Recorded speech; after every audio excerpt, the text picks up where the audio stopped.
Good morning. Thank you for joining me for another 5 good minutes with the Word. I'm Barry Bryson. We're continuing our study of the Gospel of Mark. We're in Mark chapter 10, and this is Jesus teaching about divorce. In the Synoptic Gospels, there are 3 events that are necessarily tied together, and these are the next 3 events we're about to have in Mark's Gospel. The teaching about divorce, the blessing of the children, and then the coming of the rich young ruler. We need to think about these 3 stories as connected because they are. Jesus teaching about divorce, verses 1 through 12. Let's just go ahead and read the verses. Rising up, he went from there to the region of Judea. Jesus is heading towards Jerusalem to die. Okay? Making his way south. And beyond the Jordan, the crowds gathered around him again, and according to his custom, he once more began to teach them. See, the last time he was avoiding crowds so that he could have time with his apostles. And some Pharisees came up to him, testing him, and began to question him whether it was lawful for a man to divorce his wife. And he answered and said to them, "What did Moses command you?" And they said, "Moses permitted a man to write a certificate of divorce and send her away." Not command now, but permit. Jesus said to them, "Because of your hardness of heart, he wrote you this commandment. But from the beginning of creation, God made them male and female. For this cause, a man shall leave his father and mother, and the two shall become one flesh. Consequently, they are no longer two, but one flesh. What therefore God has joined together, let no man separate." And back in the house again, the disciples began questioning him about this matter. And he said to them, "Whoever divorces his wife and marries another woman commits adultery against her. And if she herself divorces her husband and marries another man, she is committing adultery." Jesus' teaching about divorce is straightforward and easily understood. It doesn't mean he answers the questions that we bring to him and to this text, but he does answer the question that they asked. They asked, is it okay for a man to divorce his wife? Is it lawful for a man to divorce his wife? The question in itself is a flawed question. They want to know what the law permits. In fact, they use the word permit. Moses permitted in the law. Jesus, what does the law say? Moses permitted. He's given us a loophole, in other words. But Jesus' question is never, what is the loophole? What is the letter of the law? Jesus' question is always, what is God's will? What the law expresses God's will. So what is God's will? And that's what Jesus tells them. Because Jesus reaches back beyond the giving of the law of Moses to the very act of creation. And he quotes the book of Genesis, which they all believed Moses wrote, as we do, to the book of Genesis. For this cause, Genesis chapter 1, verse 27, that God made them male and female. And then in chapter 2, for this cause a man shall leave his father and mother and cling to his wife, and the two shall become one flesh.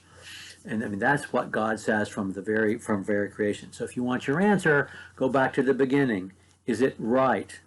Is divorce ever the right thing to do? And I think Jesus' unequivocal answer is no, which is not the questions that we bring to this text. Jesus says it is never God's will that a marital covenant be dissolved. Now in Matthew's gospel, the phrase is added, except for the cause of adultery. And that's curious to me. Adultery is a capital offense in the law of Moses, and it continues to be a capital offense among the Jews. That is an issue. Remember the woman taken in adultery, and they wanted to stone her. They were prepared to do it until Jesus intervened, and she was not stoned. It was not legal under Roman rule for them to do these kinds of killings, but that doesn't mean they didn't do them anyway. But in the law, when Moses wrote or delivered Deuteronomy chapter 24, beginning with verse 1, He was not writing about you know, the reasons for divorce so much as he was describing the rules for remarriage after divorce. And in Deuteronomy 24, and we don't have time to go back and, but do this on your own. Deuteronomy 24, 1 through 4. In Deuteronomy 24, the law says if a man marries a woman and finds some indecency in her, indecency, that word is based upon the root word that means nakedness. And it means shame, something shameful, something that in some way would bring shame upon not only yourself, but also the people to whom you are covenanted, like your husband. If you do something shameful, something that violates your covenant responsibilities to your husband, and he wants to divorce you, then this is how you do it. You have to put it in writing. And then you can't marry her ever again, because she's crushed your covenant. So, Richard Burton and Elizabeth Taylor, no, that's not going to happen. You can't do that under the law of Moses. The law of Moses is giving the rules of remarriage, not the rules of divorce, although it does mention only one reason for divorce. And that word is much more broad than the word adultery that's used or fornication, except for the cause of fornication. Jesus says fornication, itself a broader word than adultery. Don't let me misquote the New Testament. So that doesn't clarify anything really for us. It just brings up more questions to us. There are two things about this passage that puzzle me and that people who become so emotional about this passage seem to not care about. And to me, they're huge. And in fact, maybe the biggest puzzle of all the things Jesus ever said. Because of the hardness of your hearts. If it's God's will that this doesn't happen, then why were allowances made for human frailty in the very law of God? That's my big question. And I don't have an answer to it. But that's what Jesus said.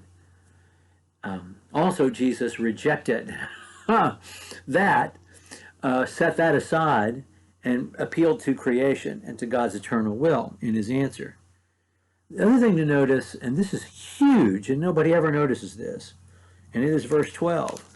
And if she divorces her husband, the Jews didn't allow women to divorce their husbands. There is an egalitarianism. Jesus says that a man commits adultery, and a woman can be the victim of that. In Jewish law, it was never thought of. If you slept with another man's wife, you violated him. You sinned against him, not against your wife. And Jesus said, no. There's no double standard. Everything is equal. You are covenanted together in an equal partnership. And if you violate it, you violate it. And so that's another thing to notice. I have probably answered none of your questions. And that's because they're not in this text, those answers. What is in this text is God's eternal will. And God's eternal will is that what God himself has joined together, no one should separate. And that's where we will leave it. And we'll pick up with Jesus blessing the children tomorrow. Thank you for joining me for another 5 good minutes.